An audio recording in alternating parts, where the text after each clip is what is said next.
आप सबको प्रभु यीशु मसीह के मधुर नाम में नमस्कार। हम परमेश्वर का धन्यवाद करते हैं। एक बार फिर हम उसके वचन के आईने में अपने चेहरों को निहार सकते हैं और जो भी दाग झुर्री है उसको देखकर दूर करने का प्रयास कर सकते हैं। तो आइए हम वचन में जाएं, उसके पहले परमेश्वर से सामर्थ को मांगे। प्रभु जी, हम धन्यवाद देते हैं इस बहुमूल्य अवसर के लिए, जबकि आपके पवित्र शास्त्र पर हम मनन चिंतन कर सकते। इसे समझने और समझाने की शक्ति मुझ में नहीं है और इसलिए पवित्र आत्मा की मांग करता हूँ। पवित्र आत्मा से भरिए ताकि आपके पवित्र वचन को मैं पवित्र आत्मा में होकर समझूं और बोलूं और मेरे सभी प्रिय पवित्र आत्मा में होकर उसे ग्रहण करें और हम सब उस पर चलें। विनती यीशु मसीह के नाम से मांगता हूं, आमीन।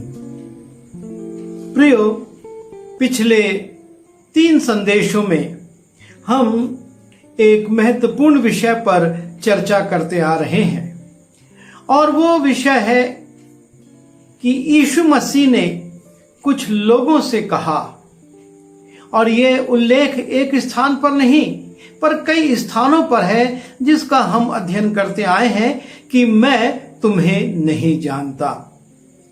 परमेश्वर जो इस सृष्टि पर अपनी नजर को लगाए रखता है, जिसको एक एक व्यक्ति के जन्म से मृत्यु और उसके पहले और उसके बाद की भी स्थिति मालूम है, परमेश्वर जो पशुओं पर भी दृष्टि रखता है, वो परमेश्वर यदि ये कहे कि मैं तुम्हें नहीं जानता तो हमारे लिए बहुत सोचने का विषय है। और इस विषय पर और 4 बातों पर पिछले 3 संदेशों में हमने अध्ययन किया और आज फिर से हम इस अध्ययन श्रृंखला के अंतिम कड़ी में कुछ बातों को देखेंगे जिनसे कि यीशु मसीह ने कहा कि मैं तुम्हें नहीं जानता। जब हम मत्ती रचित सुसमाचार उसके 7वें अध्याय के 22वें पद को देखते हैं, वहां पर लिखा है, उस दिन बहुतेरे मुझसे कहेंगे, उस दिन बहुतेरे मुझसे कहेंगे, हे प्रभु, हे प्रभु, क्या हमने तेरे नाम से भविष्यवाणी नहीं की और तेरे नाम से दुष्ट आत्माओं को नहीं निकाला और तेरे नाम से बहुत अचंभे के काम नहीं किए? तब मैं उनसे खुलकर कह दूंगा कि मैंने तुमको कभी नहीं जाना। हे कुकर्म करने वालों, मेरे पास से चले जाओ।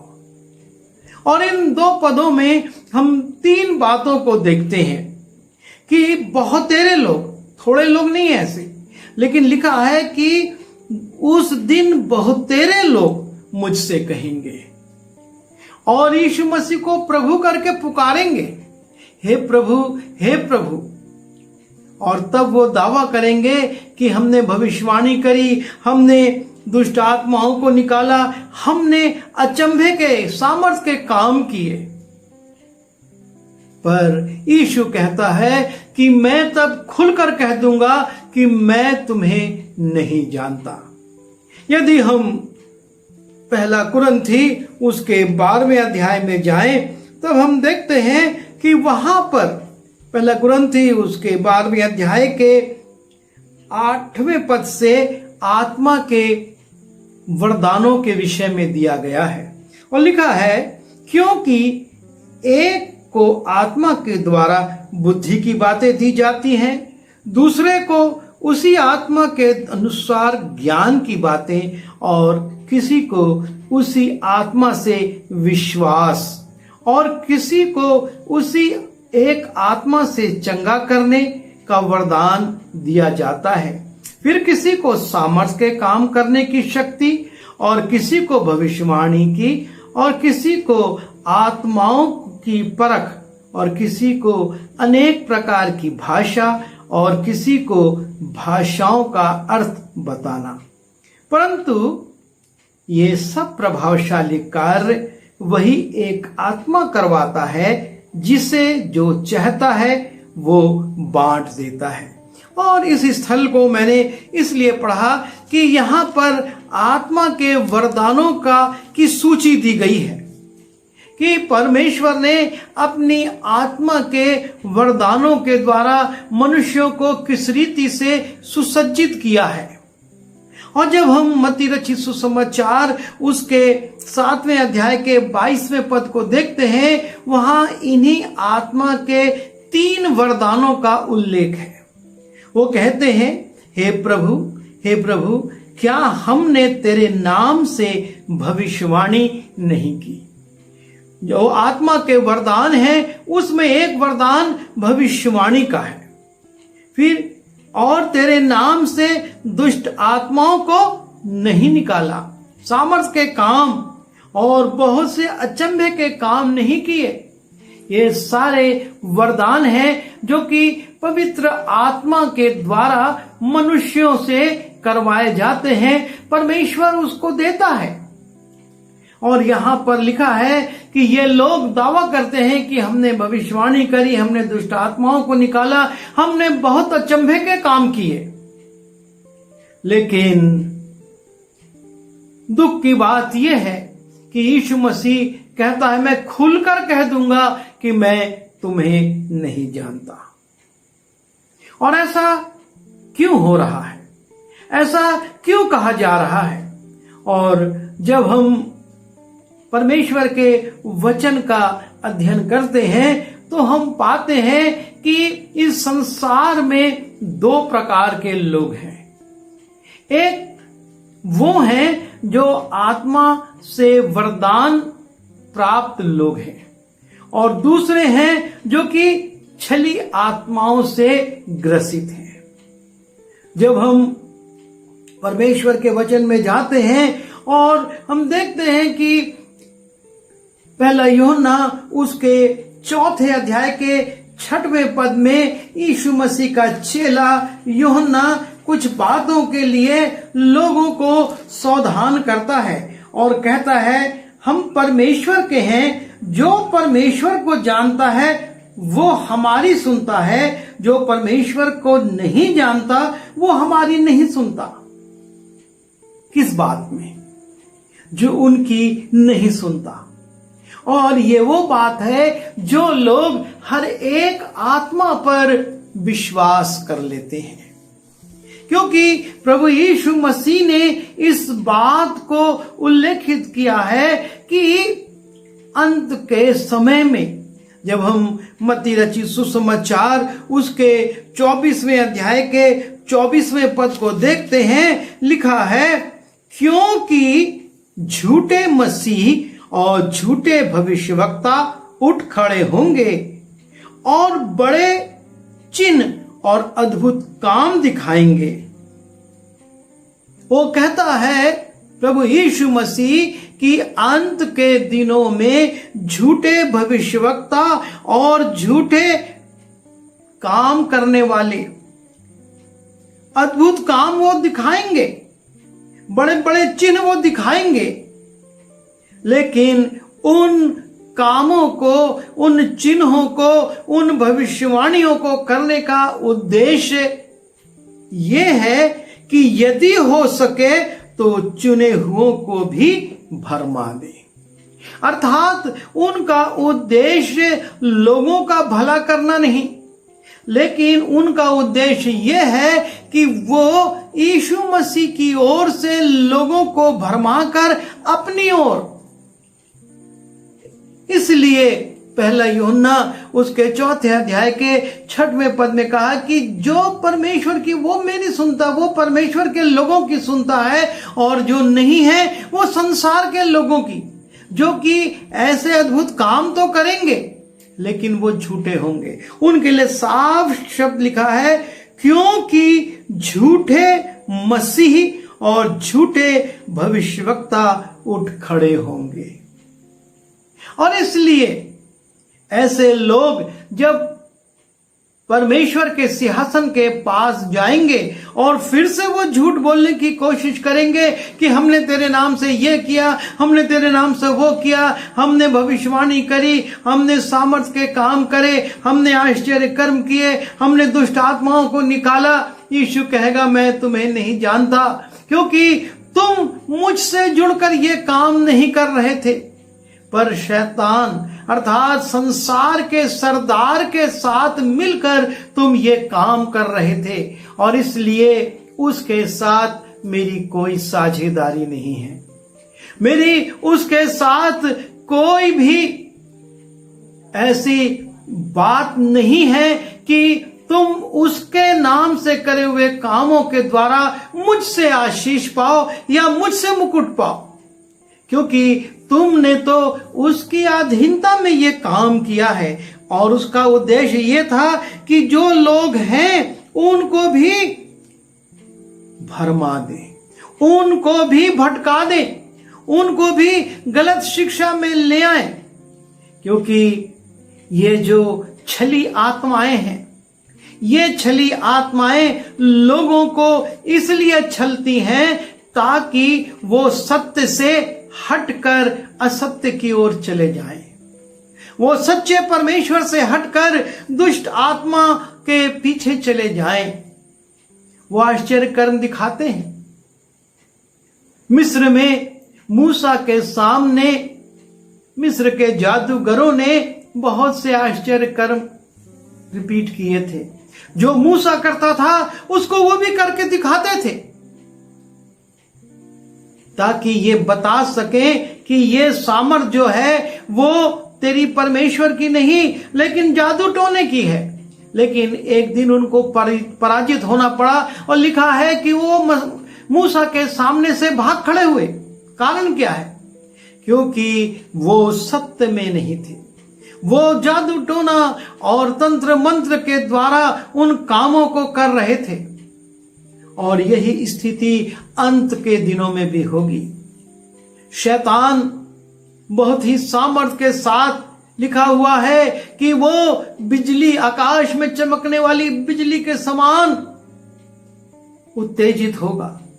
जब हम प्रकाशित वाक्य उसके 13वें अध्याय के 13वें पद को देखते हैं, वहां हम पाते हैं कि इस बात का उल्लेख है और उस दुष्टता की शक्तियों के बारे में लिखा है, और वो बड़े बड़े चिन्ह दिखाता था, यहां तक कि मनुष्यों के सामने स्वर्ग से पृथ्वी पर आग बरसा देता था। वो शैतान बड़े बड़े चिन्ह दिखाता था कि लोगों को भरमा दे, और वो इतने चिन्ह दिखाने के बाद आकाश से आग भी बरसा देता था। जिस प्रकार से परमेश्वर ने अपने क्रोध में आकर सदोम और अमोरा पर आग और गंधक बरसाई, लिखा हुआ है कि और वो बड़े बड़े चिन्ह दिखाता, यहां तक कि मनुष्यों के सामने स्वर्ग से पृथ्वी पर आग बरसा देता था।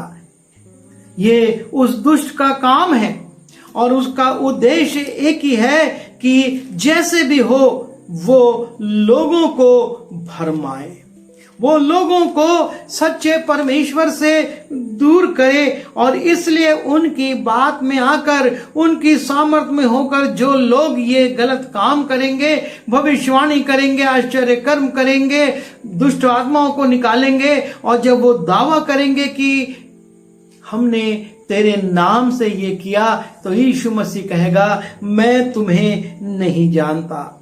जब हम प्रकाशित वाक्य उसके 19वें अध्याय के 20वें पद को देखते हैं, वहां पर लिखा है और वो पशु और उसके साथ वो झूठा भविष्यवक्ता पकड़ा गया।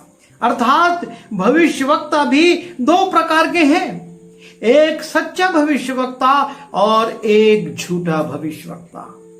हर एक पर विश्वास कर लेना हमारे लिए उचित नहीं है, और इसलिए बार बार वचन में कहा गया है कि परख की आत्मा जो वरदान है उसमें भी परख की आत्मा एक वरदान है। और यूहन्ना भी कहता है कि हर एक आत्मा पर भरोसा मत करना, लेकिन पहले परखो कि ये किस आत्मा के अधीन होकर काम कर रहे हैं। लिखा है पहला यूहन्ना उसके 4 अध्याय के पहले पद में, हे प्रियो, हर एक आत्मा की प्रतीति ना करो, वरन आत्माओं को परखो कि वे परमेश्वर की ओर से हैं कि नहीं, क्योंकि बहुत से झूठे भविष्यवक्ता जगत में निकल खड़े हुए हैं।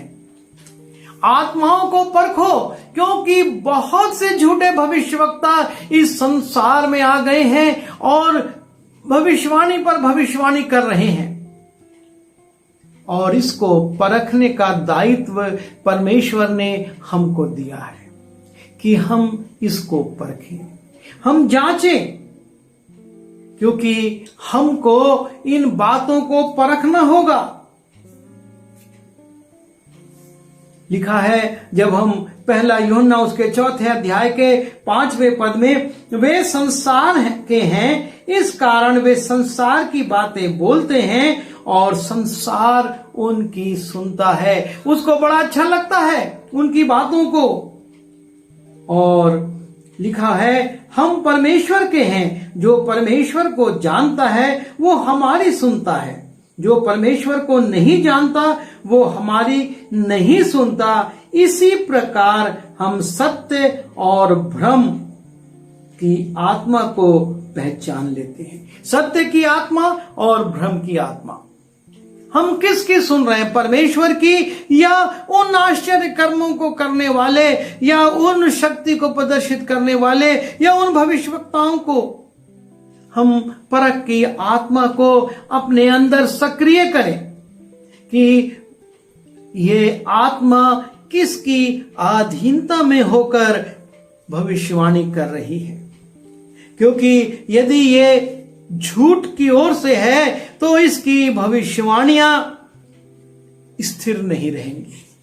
हो सकता है तत्काल में हमको लगे कि ये सब सही है, लेकिन कालांतर में हमको महसूस होगा कि हमको धोखा हुआ है, छल हुआ है, और उस समय तक शायद समय निकल जाए। और इसलिए यीशु मसीह ने इस बात का उल्लेख कर दिया कि बहुतेरे आएंगे और कहेंगे, हे प्रभु, हमने तेरे नाम से भविष्यवाणी नहीं की। यीशु का नाम लेकर भविष्यवाणी करी, पर यीशु मसीह कहते हैं बहुत से झूठे भविष्यवक्ता उठ खड़े होंगे। जैसा प्रकाशित वाक्य उसके 19वें अध्याय के 20वें पद में हमने देखा कि वो उस दुष्ट के साथ झूठे भविष्यवक्ता को भी पकड़ लेगा, जिसने की बहुत सी झूठी भविष्यवाणियां करके लोगों को भरमाने की कोशिश करी, लोगों को भ्रमित कर देने की कोशिश करी, जिसने उसके सामने ऐसे जिन दिखाए थे जिनके द्वारा उसने उनको भरमाया, जिन्होंने उस पशु की छाप ली थी और जो उसकी मूरत की पूजा करते थे। ये दोनों जीते जी उस आग की झील में जो गंधक से जलती है डाले गए। अर्थात और वो पशु और उसके साथ वो झूठा भविष्यवक्ता। और इसलिए यीशु मसीह ने उस झूठे भविष्यवक्ता से कहा, मैं तुम्हें नहीं जानता। और उसके बहुत सारे शिष्य हो सकते हैं, बहुत सारे चेले हो सकते हैं, और वो भी जब यीशु मसीह के सामने दावा करेंगे तो कि हमने क्या तेरे नाम से भविष्यवाणी नहीं की, तो वो कहेगा मैं तुम्हें नहीं जानता, और तेरे नाम से दुष्ट आत्मा को नहीं निकाला। बहुत से लोग हैं जो कि इस भ्रम में लोगों को डाल देते हैं कि उन्होंने दुष्ट आत्माओं को निकाला, लेकिन सच्चाई यह है कि 2 दिन 4 दिन के बाद वो फिर उनमें सक्रिय हो जाती है, क्योंकि वो एक दिखावा था, वो एक ढोंग था। शैतान को कभी निकालता नहीं, लेकिन उसको अपनी चाल में फंसाकर दूसरों को भ्रमित करने की कोशिश करता है। और इसलिए वो कहेंगे कि हमने तेरे नाम से दुष्ट आत्माओं को नहीं निकाला। ये छली आत्माएं हैं। प्रेरितों के काम में हमने देखा कि कुछ लोग दुष्ट आत्माओं को पौलुस और यीशु मसीह के नाम से आज्ञा देते थे कि निकल जाओ, और तब एक प्रबल आत्मा उनसे कहती है, मैं पौलुस को भी जानती हूं और मैं यीशु को भी जानती हूं, पर तुम कौन हो? और वो उन पर प्रबल हो गई, उनके कपड़ों को फाड़ दिया और उनको अपने कपड़े छोड़कर भागना पड़ गया। ये छली आत्मा सक्रिय है, उस समय भी जबकि प्रारंभिक कलीसिया थी और आज भी सक्रिय है। आवश्यकता इस बात की है कि हम उसको परखें, हम उसके भ्रम में ना पड़ जाएं और उनके अचंभे के कामों को देखकर भी हम अचंभित होकर उनके पीछे न हो लें। कहते हैं, कहावत है, चमत्कार को नमस्कार। ऐसे चमत्कार बहुत से जादूगर, बहुत से लोग आंखों को धोखा, हिप्नोटिज्म और नाना प्रकार से किया जाता है कि लोग भ्रमित हो जाएं। एक व्यक्ति प्रेत काम में था जो कि इस प्रकार के काम कर करके लोगों पर प्रकट करता था कि मैं वो हूं जो परमेश्वर की सामर्थ है। और जब उसने पतरस और यूहन्ना का प्रचार सुना, उसने अपनी गलतियों को माना और लिखा है, जादूगर लोगों की जो पुस्तकें थी वो इतनी बड़ी संख्या में जलाई गई जिसकी कीमत 50,000, उस समय के हिसाब से 50,000 से अधिक थी। ये वो लोग थे जो लोगों को आश्चर्यचकित करते थे, सामर्थ के काम प्रकट करते थे, लेकिन उनके जीवन में परमेश्वर की सामर्थ नहीं थी, उनके जीवन में पवित्र आत्मा नहीं थी। वो वरदानों को दिखाते तो थे लेकिन वरदान प्राप्त लोग नहीं थे। वो झूठे भविष्यवक्ता थे, वो झूठे भरमाने वाले और छल करने वाली आत्मा से ग्रसित लोग थे ताकि लोगों को भरमाएं। कलीसिया के लोगों को जो सीधे साधे हैं, जो इन बातों की गहराई में नहीं जाते और एक साधारण आराधना करते हैं, उनको भ्रमित कर दें। और इस प्रकार से वो अपने लाभ के लिए, अपने नाम के लिए, अपनी इज्जत के लिए, अपने आप को कुछ दिखाने के लिए लोगों पर प्रकट करते हैं और लोग विश्वास कर लेते हैं। लेकिन एक दिन आएगा जब ये प्रभु यीशु मसीह के सामने खड़े होंगे और तब लिखा है, तब मैं उनसे खुलकर कह दूंगा, मैंने तुमको कभी नहीं जाना। और फिर एक शब्द का और इस्तेमाल यीशु मसीह करते हैं, हे कुकर्म करने वालों, मेरे सामने से, मेरे पास से चले जाओ। वो यीशु मसीह उनको कुकर्म करने वाले संबोधित करते हैं। ये दावा कर रहे, हमने तेरे नाम से ये किया, हमने तेरे नाम से वो किया। यीशु मसीह कहते हैं, तुमने मेरे नाम से काम नहीं, कुकर्म किया है, गलत काम किया है, और तुम मेरे पास से चले जाओ। और लिखा है कि उनको उस झील में स्थान मिलेगा जो आग और गंधक से हमेशा जलती रहती है। और इसलिए बहुत आवश्यक है कि इन दिनों में हम इन बातों पर विचार करें, क्योंकि बहुत भ्रामक शिक्षाएं आ गई हैं। बाइबल में से ही तोड़ मड़ोड़ करके, वाक्यों को तोड़कर और उसमें किंतु और परंतु लगाकर और बिंदी लगाकर अर्थों को परिवर्तित कर दिया गया है और उसकी शिक्षा दी जा रही है। और लोगों को लगता है ये तो नया ज्ञान है, ये तो अनोखा ज्ञान है, ऐसी शिक्षा हमने नहीं पाई, और वो आकर्षित होकर वहां चले जाते हैं।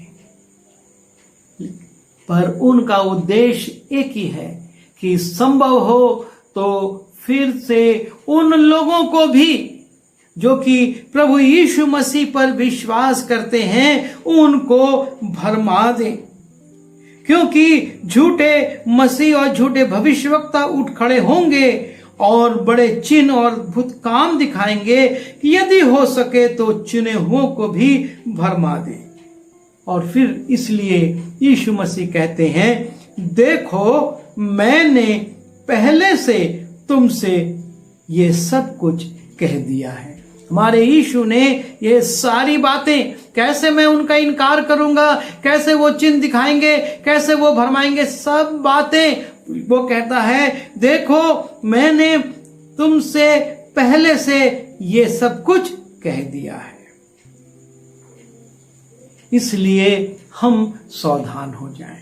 प्रभु यीशु मसीह ने आपसे और मुझसे सब बातें खोलकर कह दी हैं और इस नए नियम में वो सारे बातों का उल्लेख है। प्रकाशित वाक्य में उस दुष्ट की हर चाल का उल्लेख है।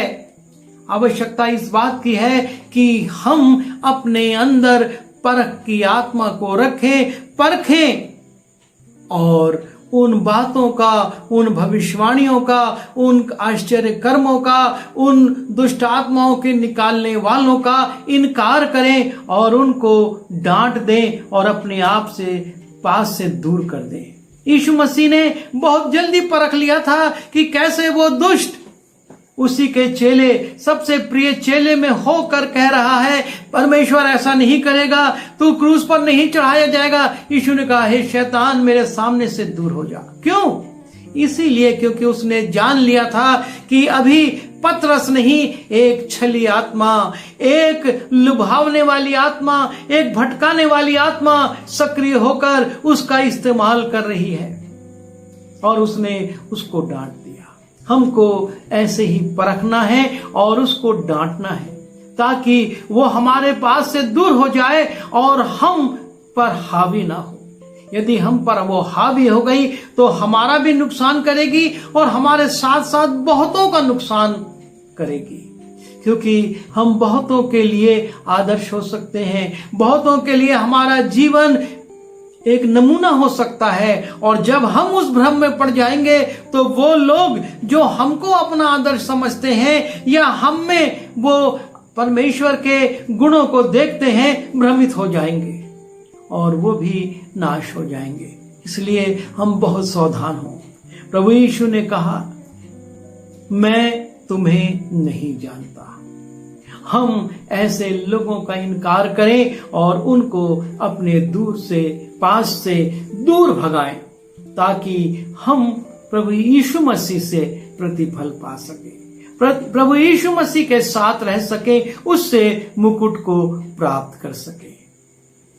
इन बातों के द्वारा, इन भविष्यवाणियों के द्वारा, इन दुष्ट आत्माओं को निकालने के द्वारा, इन सामर्थ्य के कामों के द्वारा हमको संसार में मान सम्मान मिल सकता है, महत्वपूर्ण पद मिल सकता है, लोगों में इज्जत मिल सकती है, लेकिन परमेश्वर के सामने हम निकाल दिए जाएंगे। और इसलिए इस प्रलोभन में ना पड़े, इस लालच में ना पड़े, लेकिन इसका इनकार करें और सच्चे परमेश्वर के पीछे परख की आत्मा को लेकर चले और प्रभु का इनकार ना करके प्रभु को स्वीकार करें। उस गलत चीज का इनकार करें, उन गलत लोगों का इनकार करें। प्रभु हमारी सहायता करे। आइए हम प्रार्थना करें। प्रभु जी, हम आपके चरणों पर आते हैं, धन्यवाद देते हैं कि आपने प्रभु जी आत्मा के वरदानों से भी जो लोग धोखा देना चाहते हैं उसको प्रकट किया। और आपने बताया कि सब भविष्यवाणियां सच्ची नहीं होती, सब सामर्थ्य के काम आपकी ओर से नहीं होते और दुष्ट आत्माओं का निकाला जाना भी छली आत्मा के द्वारा होता है। और इसलिए प्रभु, हम ऐसे लोगों को परख सकें, ऐसे लोगों का इनकार कर सकें, उनको डांट सकें, उनको भगा सकें और आपकी महिमा को कर सकें। हम सबों की सहायता करिए कि हम लगातार अपने अंदर परख की आत्मा को सक्रिय रखें और आपकी महिमा करें। विनती यीशु के नाम से मांगता हूँ, आमीन।